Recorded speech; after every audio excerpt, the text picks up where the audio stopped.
বছর পর জমিটা যে আমাকে আল্লাহ ছিলেন না 10 ঘন্টা দোয়া তোমার ইলা দোয়া যে আমি জমিটা পাইলাম আলহামদুলিল্লাহ। আমাদের যে জমিটা আছে এই জমিটা আমাদের 7 বছর ধরে তাদের কাছে আমরা বন্ধক দিয়েছিলাম, জলিল চাচার কাছে আমরা এগ্রিমেন্ট দিয়েছিলাম। এগ্রিমেন্ট দেওয়ার পরে কিছুদিন খাওয়ার পর আমরা যখন এগ্রিমেন্টের টাকাটা ওনাদেরকে দিতে যাই সেক্ষেত্রে ওনারা বলে যে আমরা এই জমিটা আপনার বাবার কাছ থেকে স্টাডি করে নেওয়ার পর আমরা যখন মান্যগণ্য ব্যক্তি চেয়ারম্যান মেম্বারকে এলাকাকে ডাক দিই, ডাক দেওয়ার পর যখন এখানে দুর্নীতি দেখে তখন আমাদেরকে বলে যে আপনারা কোর্টে মামলা করেন। আমরা কোর্টে যখন মামলা করি, মামলা করার পর প্রায় 2.5 বছর হতে 3 বছর পর আমরা নিম্ন কোর্ট থেকে রায় পাই এই জমিটার বিষয়ে। আমরা যখন রায় পাওয়ার পর এখানে নীলফামারী ম্যাজিস্ট্রেট সৈয়দপুর থানাকে এচিভারের কাজটা সাবমিট করে দেয়। সাবমিট করে দেওয়ার পর তখন আমাদেরকে সৈয়দপুর থানা থেকে প্রশাসন এসে আমাদের এই জমিটা দখল করে দেওয়ার পর তারপর তারা আবার কি করে এচিভারটা ভেঙে আপনার মনে করেন আবার যে কোর্টে মামলা দেয় আপিল করার জন্য।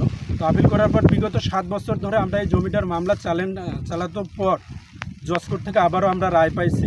মূলত এতটুকু আইনের প্রতি আমি আত্মশীল রাখি যে তাদের জন্য আজকে আমরা এই জমিটা বুঝে পেলাম, প্লাস সৈয়দপুর থানা থেকে প্রশাসন এসে আমাদেরকে এই জমিটা দখল করে দেয়। জমিটা আমার 33 শতক আমার দখল করে খাই, কিন্তু দখল করে খাওয়ার পর জমিটা আমার বন্ধক আছিল।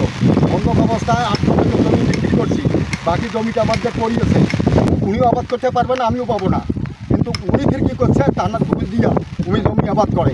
আবাদ করার পর উনি এসিবার ভাঙি ফেলে 10 কোর্টে কেস দিছে। 10 কোর্টে যখন কেস দিছে 10 কোর্ট আপিল নামঞ্জুর করছে। নামঞ্জুর করার পর আমার নামে রায় দিছে। রায় দেওয়ার পর 10 আবার নিম্ন কোর্টে পড়ে দিছে। নিম্ন কোর্টে আবার ফির আমার নামে রায় দিছে। আমার নামে রায় দেওয়ার পর কেস কিন্তু থানার আন্ডারে দিছে। দেওয়ার পর থানাকে বলছে তুমি যে সেরা লিখে জমি নাপি দিয়ে চলে আসো। তারপর জমিটা যে আমাকে আল্লাহ ছিলেন না 10 ঘন্টা দোয়া তোমার ইলা দোয়া যে আমি জমিটা পাইলাম আলহামদুলিল্লাহ। আর আমার খুব ভালো লাগতেছে, আমার মনে খুশি হল, আমার সারও বড় খুশি হয়ে গেল, আমার ছোটো খুশি হয়ে গেল। 7 বছর পর জমি ফের পেলাম, খুশি হয়ে গেল।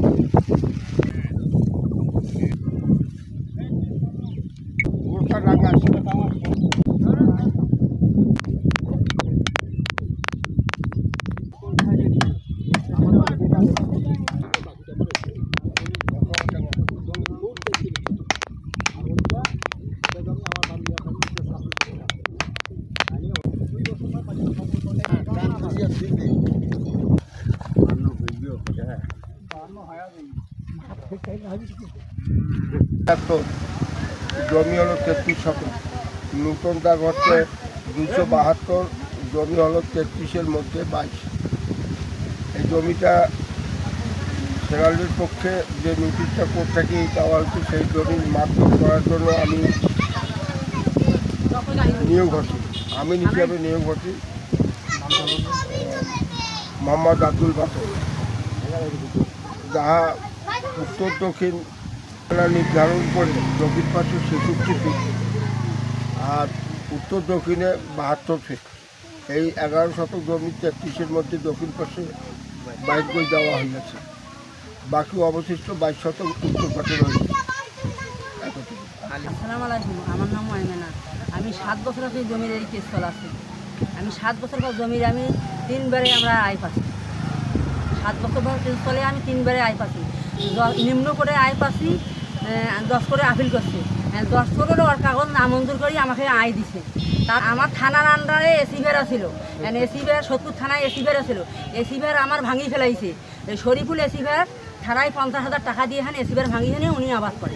এখন আমার ভালো লাগতেছে।